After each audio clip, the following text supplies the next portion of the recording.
వాళ్ళకి పాట ఉంటుంది. భగవంతుడికి అన్ని చేసేటప్పుడు చూస్తున్నాడు. నా మనసులో ఆలోచన కూడా గ్రహించే శక్తి భగవంతుడికి ఉంది. పైకి మనం ఎలా ఉన్నాం, ఎలా తిలక పెట్టాం, చూస్తే మంచిగా తిలకం పెట్టుకుంటాం కంటే వాళ్ళ కడుపులో ఆలోచనలు ఎట్లాంటివి రాత్రి చెప్తాను. డ్రైనేజీలో ఇవన్నీ జోడికి తెలియదా, ఎలా తెలుస్తుంది? పరమాత్మలాగా లోపల విరాగమని అన్ని తెలుస్తుంది. అందుకనే మనం ఎవరిని మోసం చేసినా సరే భగవంతుని మోసం చేయలేము. భగవంతుని హృదయం వెన్న లాంటిది. మనం ఎన్ని తప్పులు చేసినా కూడా మనం క్షమిస్తూ అవకాశాలు ఇస్తూ ఉంటాడు భక్తి చేసి తను చేరుకోవడానికి.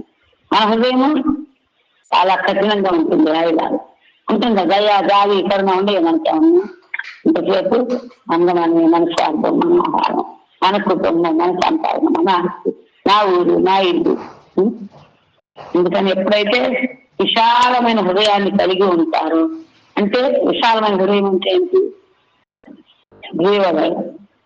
జీవులందరి పట్ల మేము కుక్కల్ని పిల్లల్ని వెంటలు వేయలే, మేకల్ని కోళ్ళని ఉద్యోగాలు ఉందనుకోవడానికి రోజు జీవుల పట్ల దయ కలిగిందా? మా ఇంట్లో కూడా బతికిపోయాం, ఎవరిని చెప్తున్నా, ఎవరితో గొడవ పడుతున్నా, ఎవరి సొమ్ము చేసుకోవట్లా అనుకుంటా. ఇంకా జీవులు ఎట్లా చూపిస్తాలి? ఇంట్లో ఎవరిని చెప్తే గొడవ పడతారు, ఎవరిని బాధపడుతున్నాం. మంచి మనసులో అందరినీ కూడా నా పిల్లలని చూస్తున్నాం. జీవగా లేకపోవడం ఇంకో కారణం అని చెప్పారా? ఒకటి ఏంటంటే, భక్తి తెలియని వాళ్ళకి, ఈ మార్గం కృష్ణ చైతన్య మార్గం తెలియని వాళ్ళకి భగవంతుని చేరుకునే దారి చూపించడమే జీవనం. అది రావాలంటే మనకి ఏమేమి రావాలి? భక్తి, గాలి, దయ, కరుణ ఉండాలి. అయ్యో పాపం వీళ్ళు అజ్ఞానంలో ఉన్నారే, వీళ్ళకి ఎక్కువ కదా కొంచెం హరినామాన్ని అందిస్తే భగవంతుల జ్ఞానాన్ని ఇస్తారు. మన పరిణామాన్ని ఇచ్చి వేరే వాళ్ళ జ్ఞానాన్ని ఇచ్చే శక్తి మనకు లేదు. అది భగవంతునితో సాధ్యమవుతుంది. ఆయన ప్రార్థన చేస్తూ మాకు మంచి బుద్ధిని ఇవ్వండి, తోటి జీవుల పట్ల కరుణ కలిగెత్తుకోండి, ఒట్టి మేకల్ని కోళ్ళని తినకుండానే కాదు, తోటి జీవులు మా మాట ద్వారా చేతల ద్వారా వాళ్ళు బాధపడకుండా ఉండే బుద్ధిని మాకు ప్రసాదించండి అని అనుక్షణం 1000 సార్లు ప్రణామాలు చేసి పెడుతున్నారు. మనకు బుద్ధి రాకపోతే లేదంటే ఏం చేయాలి? ఇంకా అది కూడా చేయలేకపోతే ప్రణామాలు కూడా గుంజులు తీయాలి. రోజు ఒక తప్పుకు 10 గుంజులు, 2 తప్పులకు 20 గుంజులు. అప్పుడు తప్పు చేస్తాం, వల్ల కాళ్ళు నొప్పి వచ్చి దెబ్బతో గుర్తొస్తాం. అంతేగాని అడుగు వచ్చి చాలు కదా, తప్పు చేసి సారీ అనుకోండి, తప్పు చేసి సారీ అనుకుంటే ఎన్నిసార్లు సారీ చేస్తామని. అప్పుడేమవుతుంది? తప్పు చేస్తున్నాం, మళ్ళీ భక్తి సేవ చేస్తున్నాం. ఈ సేవ చేసి ఇంకో తప్పుతో తుడిచిపెట్టుకోవాలి. మన భక్తి లాస్ట్ ఏమవుతుంది? 0 ఉన్నారు. అందుకని తప్పు చేయొద్దు, సారీ తప్పద్దు. తప్పు చేసిన కూడా మనకు మనం శిక్ష విధించుకోవాలి. ఏం చేయాలి? గుంజీలు చేయాలి. దేవుడు ఎంత పడుతుందా? బెల్లంటి అందరికి వినపడుతుంది. బెల్లంటి, తాటి పర్తి, లెమన్ల పాడు, ఉమ్మారెడ్డి పాలెం, మేడిపూడి, పలకూరు అందరూ వినండి. తప్పు చేస్తే ఏం చేయాలి? మీరంతా తిరుపురం ఉతారావాలి. కేరళకి కష్టాలు కాబట్టి కష్టాలకు చెప్పను. కేరళ కష్టాలు కాబట్టి అమ్మో మాట తెలిస్తే పనిష్మెంట్ తీసుకుంటే మాట అనుకుంటారు. వాళ్ళకి చెప్పను. మిగతా వాళ్ళందరూ తప్పు చేస్తే ఏం చేయాలి? సారీ అమ్మా అని అంటాం కాదు, గుంజులు చేయాలి. వాళ్ళ కాళ్ళ పనిష్మెంట్. అట్లా ఒక 10 తప్పులు దాకా అట్లా గుంజుకి మళ్ళీ కంటిన్యూ అవుతుందో అప్పుడు ఒక తప్పకు 100 గుంజులు తీయాలి. అప్పుడు బుద్ధి వస్తుంది. ఎందుకు? కొంచెం నొప్పి పడుతుంది కదా. ఊరికి వేరే వాళ్ళని బాధపడితే వాళ్ళకి ఎంత నొప్పి, గుంజులు ఇస్తే మనకు అంత నొప్పి వస్తుంది.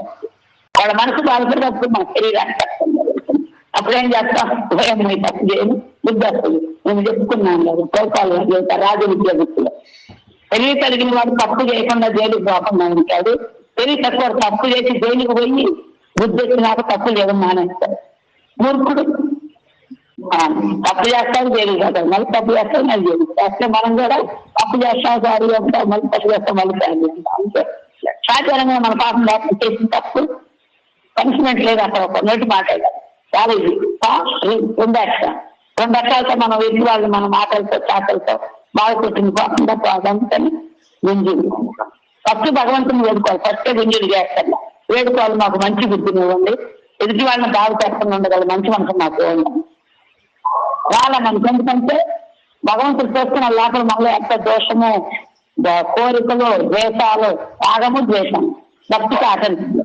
ఒక వస్తువు మీద ప్రేమ, ఎగ్జాంపుల్ నీకు తప్ప మీద ఆగ ప్రేమ, అప్పుడు ఏం చేస్తా, దానికే ఇంపార్టెంట్, పెద్దోడికి ఇంపార్టెంట్ ఇస్తారండి. అంటే దాని మీద రాగం. ఎవరైతే ఇంకేం డబ్బులు కాకుండా ఫ్రీగా సర్వీస్ చేయించుకోండి అని చెప్తారు, వెంటనే ఎవరి మీద కోపం వస్తుంది, నా మీద వచ్చేస్తుంది. ఎందుకు? నీకున్న కోరిక కూడగొట్టాలని కోరిక నేను ఆటంకం రాగము ద్వేషము. కానీ ఎవరైతే మన మనసు నొప్పి డాక్టర్ అనుకుంటారు, అరే వీడికి ఇంజక్షన్ నొప్పి వస్తుంది పాపం అనుకొని ఏమి నొప్పి ఉండదు, కళ్ళు నొస్తే మెల్లగా నేను చేస్తా ఉంటాడు. అంతే ఏ తప్పు కొడుస్తానంటాడా? ఉండదు. ఎందుకప్పుడు మాట్లాడే బాగుంది. కానీ ఇంజక్షన్ నొప్పి పుట్టిన ఏమవుతుంది? రోగం తగ్గుతుంది. మన ఎవరన్నా మనం నుంచి కోప్పడితే కనుక మన తప్పు నెట్టి చూపిస్తే మనకేమవుతుంది? ఇంజక్షన్ చేసిన తప్పు పుడుతుంది. కానీ దానివల్ల ఏమవుతుంది? మనకున్న రోగం పోతుంది. ఏంటి ఆ రోగం?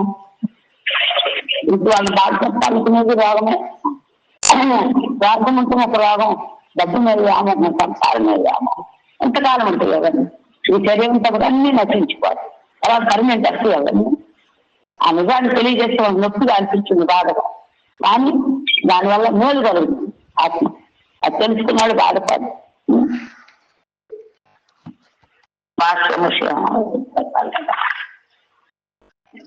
వేడి సన్నిధి మాత్రం చేసి అపరాధులు చూస్తుంటారా అంటే, ఎవరైతే ఇప్పుడు నువ్వు తప్పులు చేస్తా ఉంటావు, నేను వచ్చి తిడతా ఉంటాను, చూడకమ్మో మాట అది వస్తుంది, కాళ్ళు ఆరుగాసుకొని పడుకొని నేను జపం చేస్తున్నాను, ఎక్కువ పిచ్చని డబాలు వేసుకుంటున్నాను అంటే భయం కలుగుతుంది. నన్ను ఎందుకు చెప్తాను కాదు. అట్లా ఎవరితో అపరాధులు కూర్చుంటారని చెప్తున్నారు. అటు రత్న భూషితముకు పేత్ర రాని అది నుంచి నువ్వు ప్రచండముకు ధనిస్తాను కారం అంటే ఇల్లు మనమేమి ఇల్లు ఇష్టమని చెప్తారు.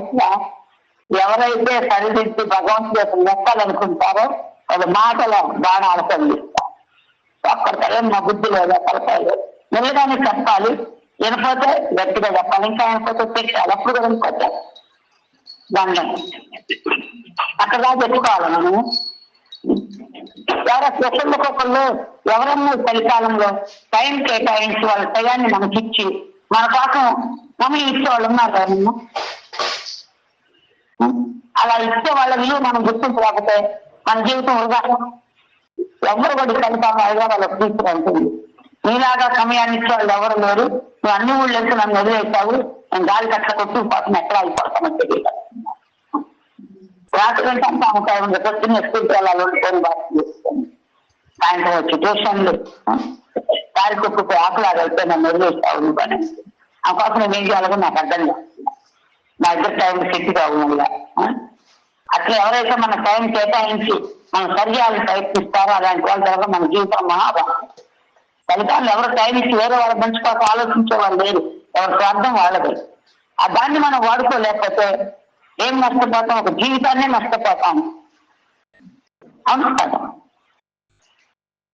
జయప్రదాన్ని అదే ప్రచండమైన ధనుష్ఠాన కాలం చేయడంతో తమ పాద కారణతో భూమినే కంపింపజేయడం, అపార సైన్యాన్ని గుడి నీవు సూర్యుడు లాగా ప్రపంచమంతా పర్యటించడంతో సాక్షాత్ భగవద్ రచితమగు. అట్లా ఎప్పుడైతే వర్ణాశ్రమ ధర్మ నిబంధనలు గుర్తులతో చిన్నదనం అవుతాయంట.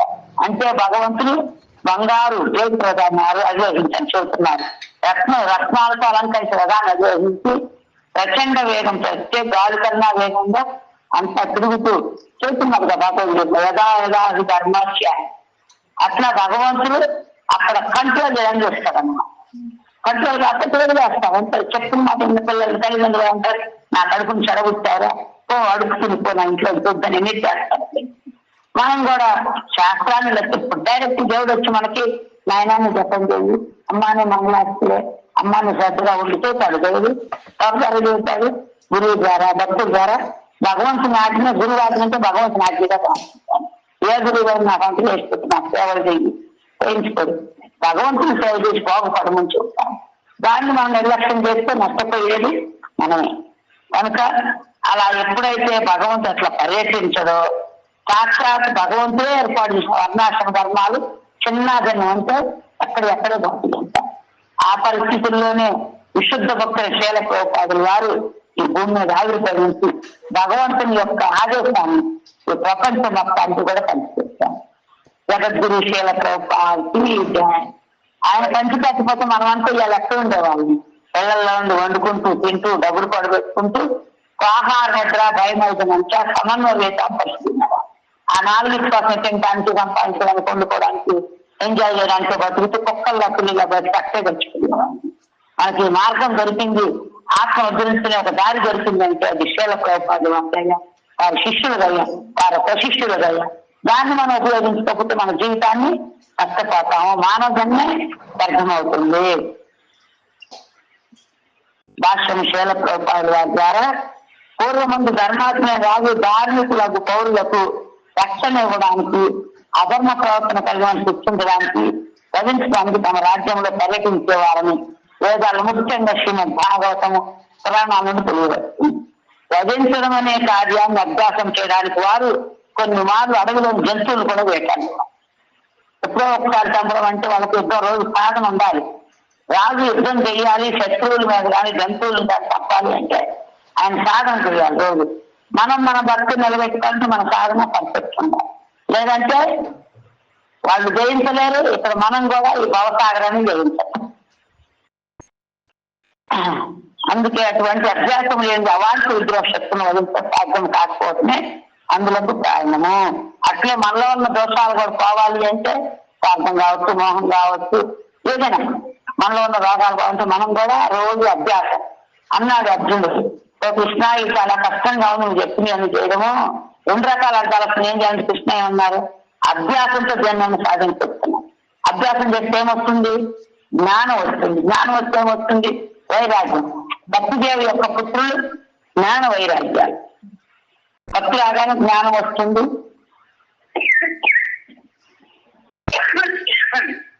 జ్ఞానం వచ్చినాక వైరాగ్యం వస్తుంది. అప్పుడు మనం వైరాగ్యంతో ఎంతకాలం విధంగా పడి పరిగెత్తి పని చేయడం, కూడబెట్టడం, ఎంతో నిద్రపాటం లేవడం, పరిగెత్తడం, జీవితం అంతేనా అని ఒక జిజ్ఞాస కలుగుతుంది. దాన్ని అధాతో బ్రహ్మ జిజ్ఞాస అంటారు.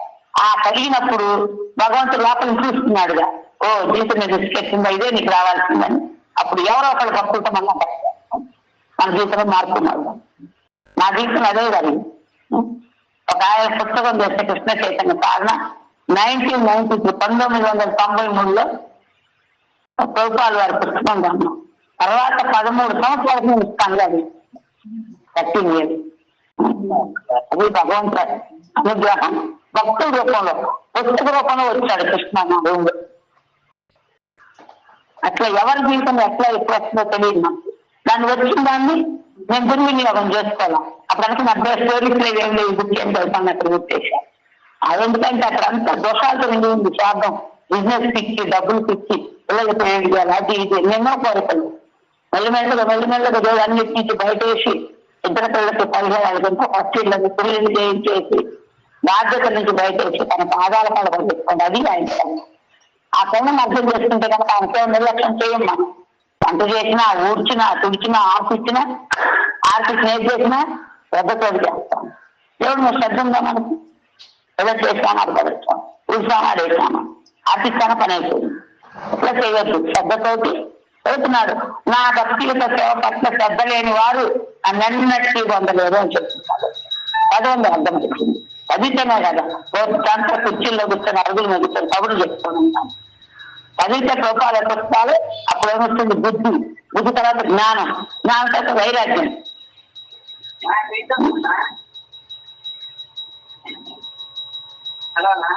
కనుక అటువంటి అభ్యాసం లేని ఎవరు మాట్లాడుతున్నారు? అవాంఛిత ఉద్రేక శక్తులను వధించడం సాధ్యం కాకపోవడం కారణం. సత్ప్రయోజనం కోసమే ఉద్దేశించిన హింస తమ కర్తవ్యం భాగమే కనుక ఆ రీతిగా హింస చేయడం క్షత్రియులకు అనుమతించబడింది. ఇక్కడ వధాయి అంటే వధించే ప్రయోజనం అంటే అసాకరం. అవాంఛిత ఉద్రేక శక్తులు అనే 2 పదాలు స్పష్టంగా చెప్పబడింది. రాజు యొక్క రక్షణా శక్తి శ్రీహరి యొక్క పాలనా శక్తి ఉన్నది. భగవద్గీత 4:8 శ్రీకృష్ణ భగవానుడు పరిత్రాణాయ సాధూనాం వినాశాయ చతుష్కృతామని పలికాడు. అంటే సాధువులను రక్షించి దానవులను వధించుటకే ఆ దేవదేవుడు అవతరిస్తాడు. కనుకనే సాధువులను రక్షించి దానవులను అంటే అవాంఛిత శక్తులను దునుమాడడానికి గల శక్తి నేరుగా ఆ దేవదేవుడి నుండి వచ్చే శక్తి అయింది. రాజు లేదా రాజ్యాధిపత శక్తిని కలిగి ఉంటాడు. ఉద్యోగశక్తులను దునుమాటందు నిపుణుడైన రాజ్యాధినేతను కనుగొంటారు. నేర్చాలి అతి కష్టము. నవీన కాలకు రాజ్యాధినేతలు రాజ ప్రాసాదాల్లో చక్కగా కూర్చొని అనవసరంగా అమాయక జనులను వధించాలని ప్రయత్నిస్తారు. వాళ్ళకి ఎవరైతే రాజకీయాల్లో పోటీ ఉంటారో వాళ్ళని చంపడానికి చూస్తున్నారు ఇప్పుడు రాజ్యాధికారం. ఒకప్పుడు ప్రజలు రక్షించడానికి చంపాలి, ఇప్పుడు పదవుల కోసం వేరే వాళ్ళని చంపడానికి తయారవుతున్నారు. అట్లే గురువు అంటే ఎవరు? గురువు అంటే ఎవరు? గురువు అంటే భగవంతుడి ప్రతినిధి. బాబా ఏలుముద్రేసే మాట ఎంత బాగా చెప్తుంది. హరిబోలు గోకులానంద మాట. గురువు అంటే భగవంతుడి ప్రతినిధి ఉంటారు. నా ప్రభుత్వాలు చెప్తున్నారు గురువు భగవంతునికి అభిన్నుడు, భగవంతుడికి ఇచ్చిన రెస్పెక్ట్ ఇవ్వాలి. కానీ నిజమైన గురువు ఎప్పుడు భగవంతునితో పాటు పూజలు అందుకో చూస్తే శిష్యులు అలా చూడాలి. కానీ ఇక గురువు మీదనే గొడవ పడే భక్తులు అని అనిపించుకుంటారు. గురువుని నిందించే భక్తులు అంటే అజ్ఞానం. అజ్ఞానం ఎందుకు వస్తుంది? తమోగుణం వల్ల. తమోగుణంలో మనం ఎలా పోతాము? జంతువుల్లో పుట్టాలి. గుణాలకు బయటపడడానికి మనం ప్రయత్నించాలి. లేదంటే వాటికి వశమైపోయామనుకోండి. మానవ జన్మ ఒక్క జన్మ కాదు, భక్తులు తెలిపితే మానవ జన్మ అవుతుంది.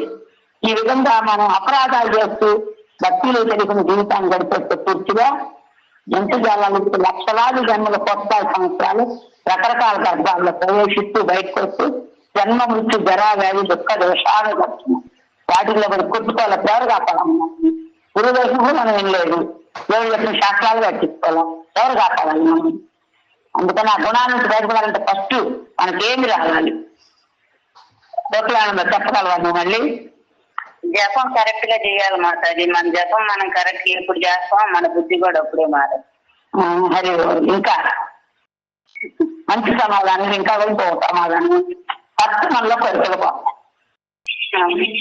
కామ క్రోధ లోభ నరకానికి ద్వారా మనలో కోపం బాలా, కోరికలు బాలా, లోభ కూడబెట్టాలని తపన. ఈ మూడు ఏంటి? ఏ దేనికి ద్వారం? అది ఈ విధంగా నరక ద్వారం.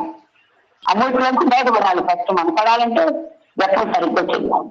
ఫస్ట్ నేనేమన్నా కోరికలు కలిగితే దాన్ని మొదల కంటే రూట్ అంటే కింద గడ్డతో సహా పెరిగిపోయింది. వీటిని తెలుసుకోకపోతే మన భక్తి, మనం చేసే పనులు, మన మానవ జన్మ వృధా అవుతుంది.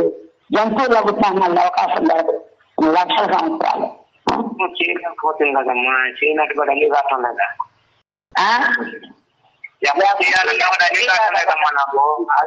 అన్ని కాకపోతుంది. అంటే పనులు తగ్గించుకో.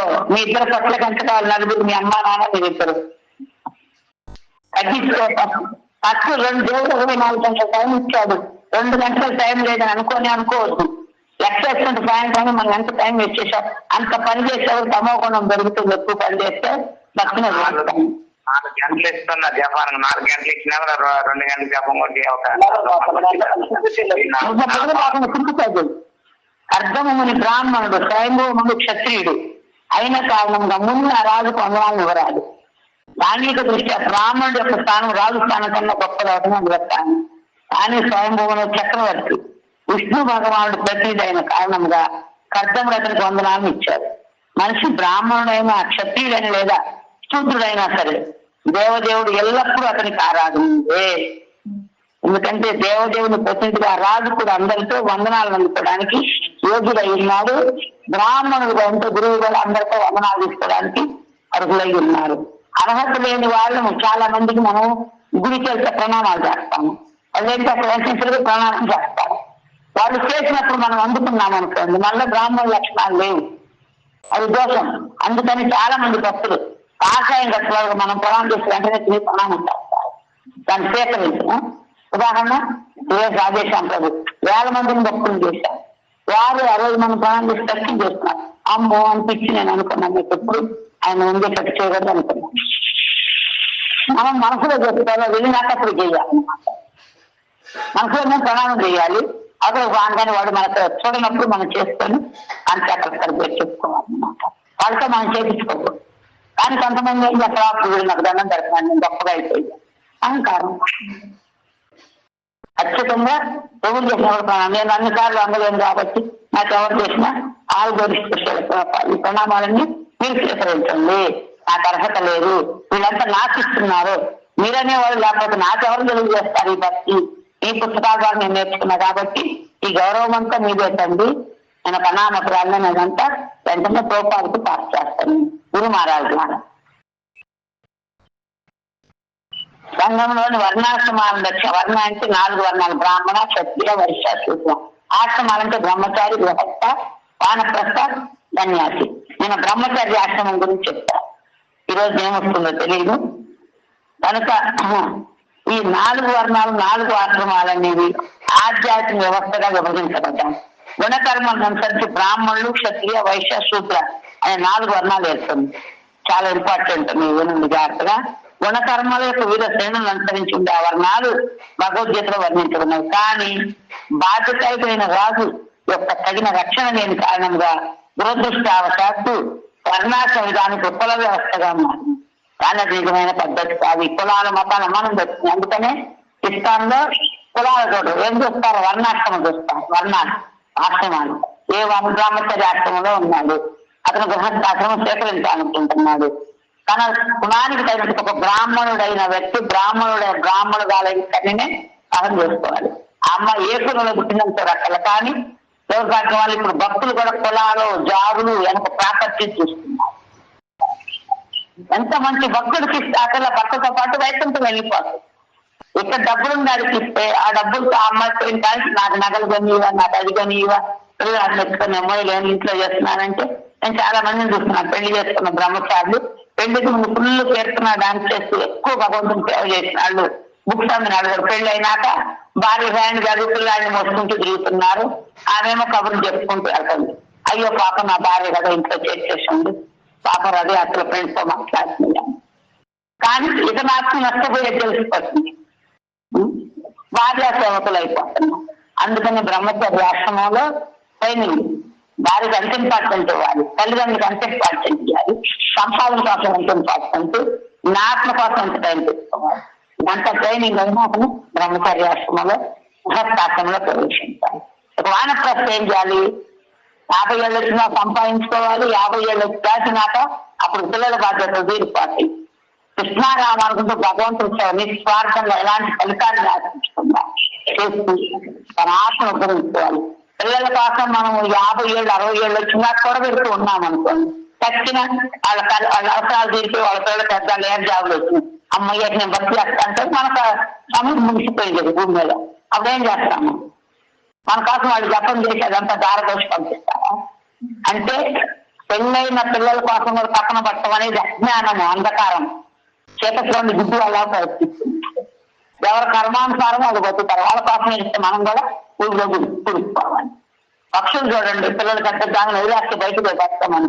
కోడి కూడా పొడిచి ముందులేమో కింద నేలలో పొడిచి మేము నేర్పిస్తుంది తింటాము. అది ఇంత కాగానే కలుగుతుంది, అమ్మడి కూడా కలుగుతుంది. కోడి పక్కన బయటకు నేర్చుకోండి వస్తాము. కాకుల నుంచి ఎలా కాపాడుకోవాలి, కుక్కల నుంచి ఎలా కాపాడుకోవాలి, ఎలా పరిగెత్తుకుంటూ దాచుకోవాలి నేర్పించి వదిలేస్తుంది.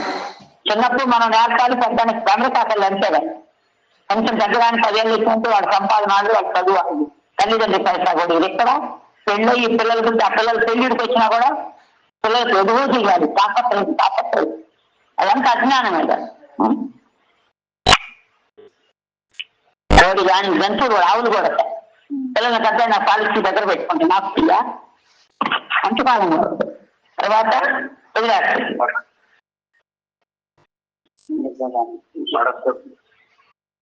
అందుకనే తాపత్రయం తగ్గించుకుంటే 4 గంటలు చేయటం కాదు, 2 గంటలు కదా, 2 గంటలు 16 మళ్ళీ అయిపోతే పగలంతా మనకు ప్రశాంతంగా ఉంటుంది. ఒక అరగంట మనం బర్ల కాడ పని లేట్ అయితే ఏం కాదు, పొలంలో పని లేట్ అయితే ఏం కాదు, తింటాం లేట్ అయితే ఏం కాదు. ఎందుకంటే 360 రోజులు పుట్టింటానికి వచ్చిన దాకా రోజు 3 సార్లు తింటూనే ఉంటాం. తన్నులు తింటున్నాం, దాని కడుపులో ఉంటుందా? తిన్నాక 2 గంటలకు మలంలాగా మారిపోతుంది. ఏదో తిన్నామా, సమయం ఎక్కువ తిండి కోసం సమయం కేటాయించడం కూడా తప్పే. చదువుతున్నారు ఎక్కువ వంటింట్లో కలిపే వాళ్ళంతా భక్తుల ముందు చదవాలి. ఎటువైపు నడుస్తారు వాళ్ళు? హాస్పిటల్ వైపు నడుస్తారు. తిండి మీద ఎక్కువ వ్యామోహం.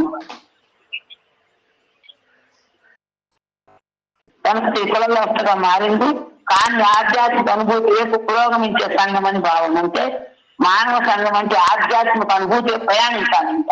భగవంతుని వైపు నడవాలి మానవ సంఘం. 84 లక్షల జీవరాశులు ఏ సంఘం మానవుల్లో కూడా అన్ని రకాల అడుగు నడవలేదు కదా భగవంతుడు. మానవుల్లో 4 లక్షల రకాలు ఉన్నారు. ఓన్లీ ఈ హిందూ ధర్మంలో జన్మ తీసుకొని శాస్త్రాన్ని ఎదిగిన వాళ్ళే ఆత్మజ్ఞానం తెలుసుకొని భగవంతుడు నడవాలి. అలా నడవాలంటే మనకు చెప్తే గురువు ఉండాలి, శాస్త్రం ఉండాలి, భగవంతుని సేవించడానికి ఒక మందిరం కావాలి, ఒక భగవత్ ప్రసాదం కావాలి. ఎట్లా మనం భక్తులు వెళ్ళాలంటే ఏముండాలి? ఒకటి మందిరం, 2 విగ్రహాలు, 3 వేసే గురువు, 4 శాస్త్రము, 5 ప్రసాదం. 5 ఉన్న కాడే మన భక్తి ముందుకు వస్తుంది. వీటిల్లో ఏ ఒక్కటి లేకపోయినా కూడా ఏమవుతుంది? తిరోగమనం, వెనకకు తిరుగుతాం, ముందుకు కాదు. అంటే ఎన్నో జన్మల ప్రయాణం చేసి మన ఆత్మ ఇప్పుడు మానవ దేహంలోకి వచ్చింది. ఈ అవకాశాన్ని మనం సద్వినియోగం చేసుకోక వ్యామోహంలో చిక్కుకుంటే పర్మనెంట్ గా అంధకోపంలో పడతాం మళ్ళీ అనుకో. అందుకని మానవ జన్మ దుర్లభం, అందులో కృష్ణ భక్తి ఇంకా దుర్లభం రావడం. ఒక జన్మలో కాదు, ఒక 10 జన్మల్లో మానవ జన్మ ఎత్తితేనే హరే కృష్ణ మంత్రం పలకగలుగుతాం. అంటే ఇంతకుముందు మనకు ఒక 10 జన్మలు ఖచ్చితంగా వచ్చింది. అంతకుముందు నాకు తెలియదు కానీ శాస్త్రం చదివాను నేను.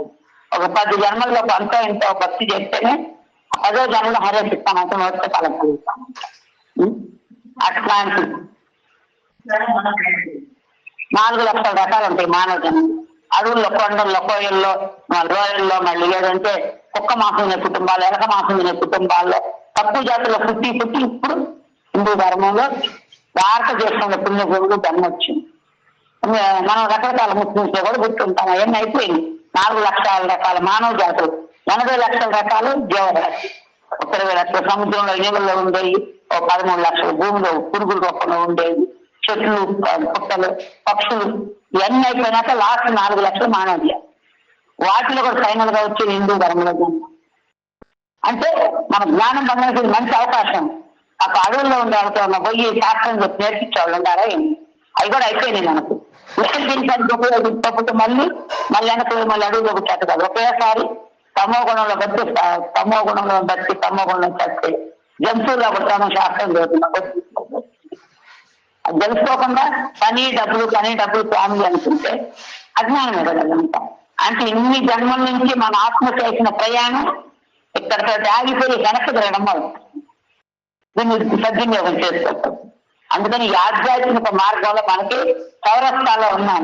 సత్యం ఇటు నుంచి భక్తి మార్గం, భగవంతుడి యొక్క నడవాలా, ఇటు నుంచి మనకు నచ్చిన పనులు చేసిన భోగ మార్గం, వెళ్ళి నరకానికి వెళ్ళాలో మన చేతనే నిర్ణయించుకుంది. ఇంద్రియ భోగం నరకం, అతిగా నిద్రపోయిన, అతిగా తిన్నా, అతిగా సంపాదించిన, అత్యాహారపై అసత్య ప్రజల్పో నియమాగ్రహ జన సంఘర్ష లోయంచ షడ్వీర్ భక్తి వినష్టకి. అతిగా తినటము, అతిగా మాట్లాడటము. దామోదర ప్రియ, నీ మాటలు బాగా రోజు నినపట్ల ఉన్నావా గుండో? తగ్గించి మాట్లాడటం భక్తి నాశనం చేస్తుంది. అట్లా మాట్లాడటం వల్ల అతిగా మాట్లాడటం, అతిగా తినటము, అతిగా సంపాదించడం, అతిగా పని చేయడము, ఇవన్నీ అత్యాహార ప్రయాస ప్రజల్ప నియమాగ్రహ. నియమిస్తుంది ఖచ్చితంగా ఉండే నిద్ర అవసరమైతే అన్ని తింటారు మళ్ళీ. అట్లా నియమ ఆగ్రహం అంటే కంట్రోల్ లేకుండా ఉంటే అది అతిగా కంట్రోల్లో ఉంటుంది. ఇవన్నీ కూడా మన తర్వాత జన సాంగత్యం, భక్తులు కాని వారి సాంగత్యం ఎక్కువసేపం పలకొద్దని కాదు. హరే కృష్ణ అమ్మాయి వెళ్తున్నాను అని వెళ్ళాలి. భక్తులు గంటల గురించి ఏం చెబుతారు? వాళ్ళు ఊళ్ళో రామాయణాలని చెబుతారు. ఆ రామాయణాలు ఎవరెవరి గురించి చెప్తున్నా రామాయణాలు పాపం ఎవరిని ఎత్తున వస్తుంది? అది కూర్చొని చెప్పే వాళ్ళకి వినే వాళ్ళకి అందరికి వస్తుంది. అంటే వాళ్ళు చేసిన పాపాన్ని వీళ్ళంతా పంచుకుంటారు. జనసంఘం చేయొద్దని చెబుతున్నారు. తర్వాత ఏమంటున్నారు? లౌల్యంచ, సంపాదించిన నేనే కూడబెట్టుకోవాలి, దాన ధర్మాలు చేయను, దేవుడికి నా కడుపుకి నేనే తింటా అంటే లౌల్యం. ఎవరికైతే మనం ఎప్పుడైతే భగవంతుని సేవలో లక్ష్మిని ఖర్చు పెడతామో ఏమవుతుంది? ఇంకా లక్ష్మి పెరుగుతుంది మనకి. ఎందుకు? లక్ష్మి ప్రసన్నత, నా భక్త సేవలో నన్ను వాడుతున్నారు కాబట్టి నా దగ్గర నుంచి ఎక్కువ రావాలనుకుంటుంది.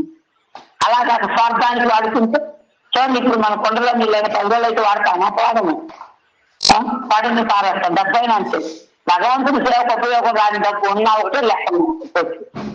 ఎందుకు ఇస్తున్నారు మరి మార్వాడి లక్షలు మందిరాలకి కొట్టుకొచ్చి ఎందుకు ఇస్తున్నారు? దాని విలువ తెలుసు వాళ్ళు. సంపాదించిన దేవుడి సేవలో వాడుతున్నారు. మనం ఏం చేస్తాము?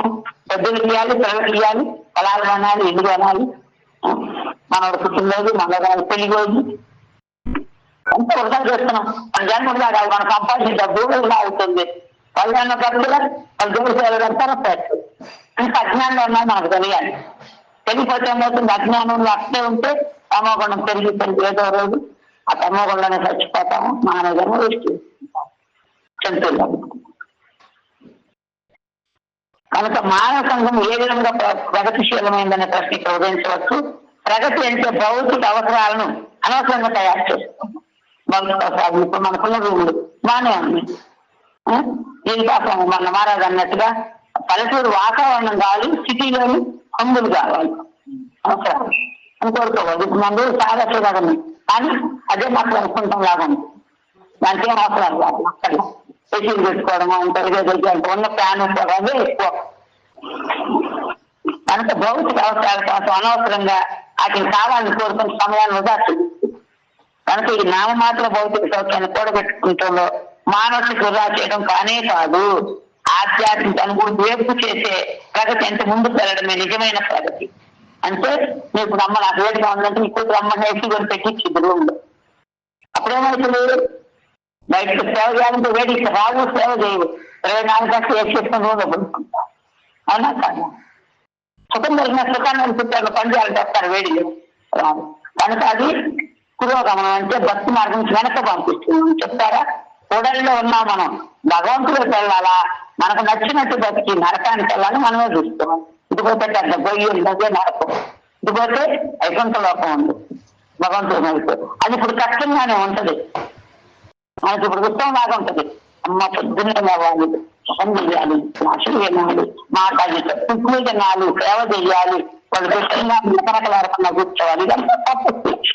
ఇది భగవంతుని దగ్గర చేస్తుంది కష్టం. ఇక్కడ ఇంత ఉండి నచ్చినట్టు చేసుకొని నచ్చినట్టు తిని నచ్చినట్టు బతికి సుఖంగా ఉంటుంది. చివరికి ఎక్కడ పోతాం? పర్మనెంట్ గా నరకంలో పోతాం. ఈ కొంచెం కష్టాన్ని కలిసి పర్మనెంట్ సుఖాన్ని పొందడం లేదా, లేదంటే ఇప్పుడు కొంచెం సుఖాన్ని పొంది తర్వాత పర్మనెంట్ గా నరకానికి వెళ్ళాలి మనమే నిర్ణయించుకోం. భగవంతుడు మనమే వదిలేశాడు. అర్జునాథ కూడా అలాగే చెప్పి, నేను చెప్పాక నీ ఇష్టం వచ్చింది చెయ్యి అన్నాడు. ఇచ్చాడు మనకి ఏం చేయాలో మన బుద్ధి ఎలా పనిచేస్తుందో దాని ప్రకారం మనం పనిచేస్తాం. దాని గురించి భగవద్గీత వివరంగా ఉంది. చాలా మంది భగవద్గీత ఉంటున్నారు కోణవాళ్ళు ప్రభుత్వం. ఇది అయిపోయినాక మనం సాయంత్రం భగవద్గీత మొదలు పెట్టుకుంటాం. మనం కూడా రోజు 18 రోజులు 18 గంటలు రోజు ఒక్క శ్లోకం ఉంది. అంటే 700 శ్లోకాలకు 700 అంటే 2 years పడుతుంది మన భగవద్గీత. కనుక స్వయంభూ మనం వంటి మేధావి వర్గమైన బ్రాహ్మణులు అంటే ఉదాహరణ కర్తమ్ముని ఆధ్యాత్మిక ప్రయోజనం నిమిత్తమే ఉండేవాళ్ళు. అంటే బ్రాహ్మణులు అంటే ఎప్పుడు కూడా భక్తి యొక్క లాభాన్ని పొందడానికి భగవంతుని స్మరిస్తూ ఆయన సేవలోనే ఉంటూ వేరే జాతి లాగా ఉండేవాళ్ళే బ్రాహ్మణులు. మన పైకి భగవంతుని సేవంత మనసులో కామ క్రోధ మోహాలు ఉంటాయి, అది బ్రాహ్మణ లక్షణం కాదు. తర్వాత క్షత్రియ ఎవరు? స్వయంభూమం అంటే క్షత్రియులు దేశాన్ని ఏలుతూ ఆధ్యాత్మిక అనుభూతికి అవసరమైన సౌకర్యాలను చక్కగా సుసంపన్నమైతే కూర్చోవాలి. ఒకప్పటి రోజుల్లో దేశమందంతా పర్యటిస్తూ రాజ వ్యవస్థ చక్కగా ఉందో లేదో పరిశీలించిన రాజు యొక్క కర్తవ్యం. వర్ణాశ్రమ పద్ధతిపై ఆధారితమైన భారతీయ నాగరికత మీద దృష్టి పట్టింది. భారతదేశం విదేశీయులపై లేదా వర్ణాశ్రమ నాగరికతను అనుసరించని వారి మీద ఆధారపడమే అందులో కారణం. ఈ విధంగా వర్ణాశ్రమ ధర్మము ఇప్పుడు కుల వ్యవస్థగా పతనం చెందింది. వర్ణాశ్రమ వ్యవస్థ భగవంతుని రచితముగా ఇక్కడ చెప్పబడింది. ఈ విషయం భగవద్గీతలో కూడా చెప్పబడింది. ఏం చెప్తారు కృష్ణ భగవద్గీతలో? చాతుర్వర్ణమయ స్పష్టం గుణకర్మ విభాగశ అంటే ఈ వర్ణాశ్రమ వ్యవస్థ నా చేతను సృష్టించడానికి కృష్ణుడు భగవద్గీతలో కలుపుతున్నాడు. శ్రీకృష్ణ భగవానుడు భగవంతుడు రచితమైన ఏదైనా సరే ముగియకూడదు, కప్పబడబోదు. ఈ వర్ణాశ్రమ విభాగాలు మూల రూపంలోనో భ్రష్టు పట్టే రూపంలోనో కొనసాగుతూనే ఉండగలవు. కానీ భగవంతుని చేతనే సృష్టించబడినందున అవి నిర్మూలన కాక ఉండును అని సూర్యుడి ఒక భగవత్ సృష్టి, భగవంతుని యొక్క సృష్టి వంటివి కనుక సదాన్ని ఇచ్చేంత సూర్యుడు ఎప్పటికీ పర్మనెంట్ ఎలా ఉంటాడో ఈ వర్ణాశ్రమ ధర్మాలు కూడా భగవంతుని ఏర్పాటుతో వచ్చినాయి కాబట్టి పర్మనెంట్ ఉంటాయి. కానీ వాటిని భ్రష్టు పట్టిస్తున్నారు ఈ కలియుగంలో చాలా మంది.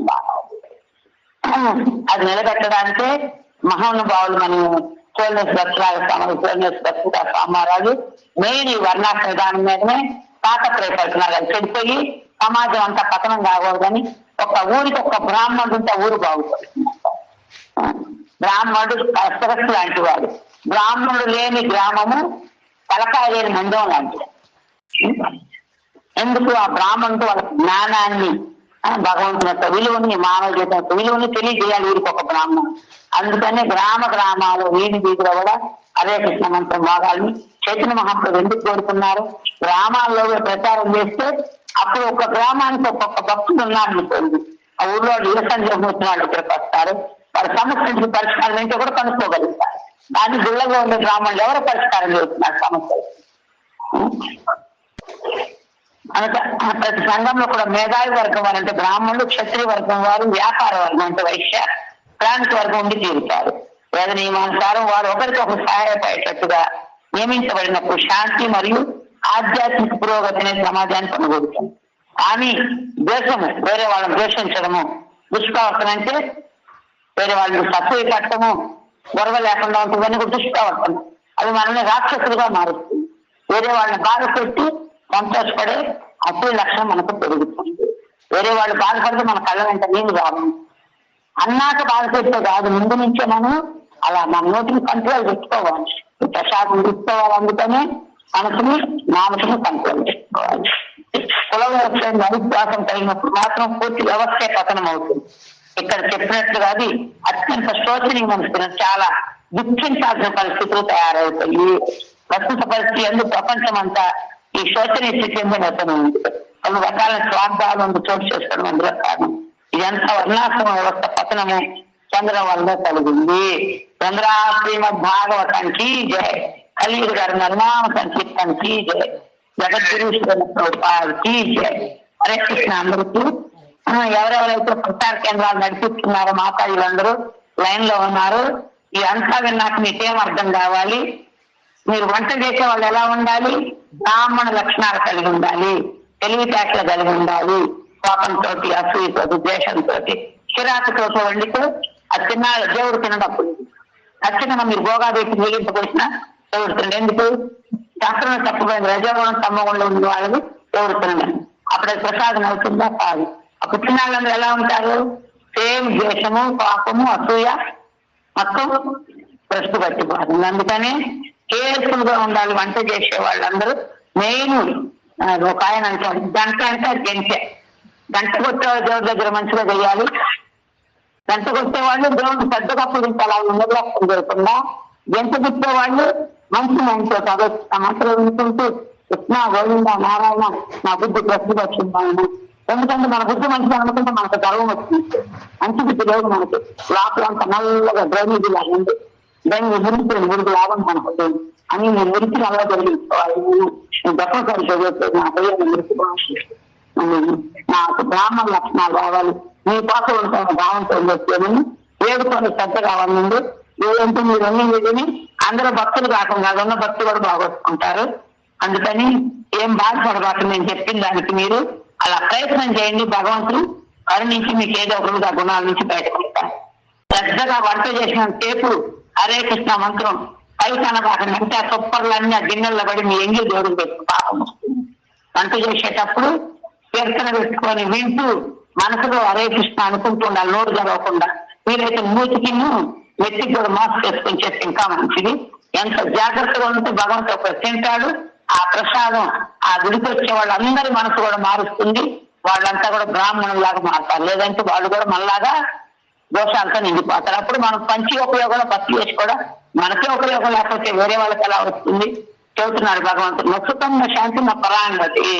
సుఖం లేని శాంతి వస్తుంది, శాంతి లేని పరమగతి. సుఖం ఎప్పుడు వస్తుంది? భగవంతుని సంతోషం అయితే మన సుఖాన్ని ఇస్తాం. భక్తులకు భగవంతుడికి సంతోషాన్ని ఇవ్వలేని మన సుఖాన్ని ఎలా పొందుతాం? భగవంతుని మంచిగా సైడ్ ఆయన హ్యాపీ అయితే మన చుట్టూ ఉండే 1000 మంది కూడా హ్యాపీ అవుతాం. 5 మందినే హ్యాపీ అవుతాం. ఆయన సేవే సంతృప్తి. మనకే మన సాటిస్ఫాక్షన్ లేదు. భగవంతుడు ఎలా సంతృప్తి చెందుతాడు? అందుకని మెయిన్ మీ సెంట్రల్ నడిపేవాళ్ళు అందరూ కూడా మీరు నైవేద్యాలు చేస్తాం దేవుడికి. ఆయన తిన్నాక అది ప్రసాదం అవుతుంది. అది శ్రద్ధగా చేయడం నేర్చుకోండి. ఏమనుకోకండి. ఇప్పుడు మన వైష్ణవులకి ప్రణామం చేద్దాం. వైష్ణవులు పరమదయా సాగండు, అధిక పావనులు, కల్పవృక్షం లాంటి వారు. కోరిన కోరికల్లో తెచ్చే సమస్య వాంఛా కల్పతరు దోష అతితానేభ్యో వైష్ణవేభ్యో నమో నమః. బయట ప్రజలంతా అనుకుంటారు అబ్బా వీళ్ళు గుడిలోనే ఉంటారు, మంచి ప్రసాదం తింటారు అని చాలా హ్యాపీగా ఫీల్ అవుతారు. ఒక 4 రోజులు మనతో ఉంటే అవి తెలుస్తుంది మనలో ఉన్న లోపాలు ఏంటో. వెళ్ళకన్నా నేనేనైందా అనుకుంటాను. అలా ఉండకూడదు.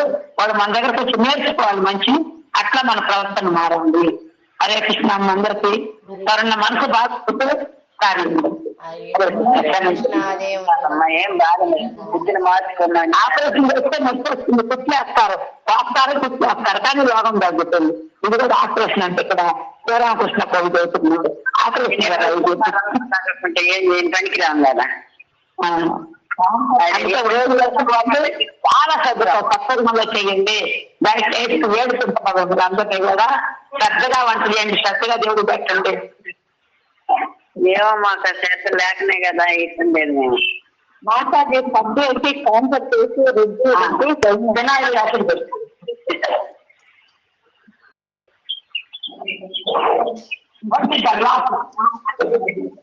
కృష్ణ